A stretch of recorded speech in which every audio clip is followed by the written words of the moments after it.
Juang, Jodak e kaunti ma Laikipia koro biro yudo thieth maonge chudo e tuogo mag choke e bwo chenro ma itayo kod riwruok mar Future Health Africa kaachiel kod od thieth no maduong' mar Nanyuki.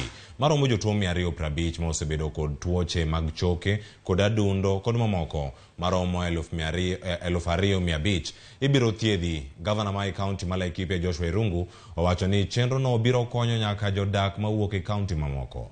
Laktar molony e tuochego mag choke e od thieth no ma Nanyuki olero ni chenro no konyo ji mathoth kaka Laktar Christopher McLean mabende mar Future Health Africa koni jolony mawuok e pinje maoko kod Kenya biro chiwo thieth makamago.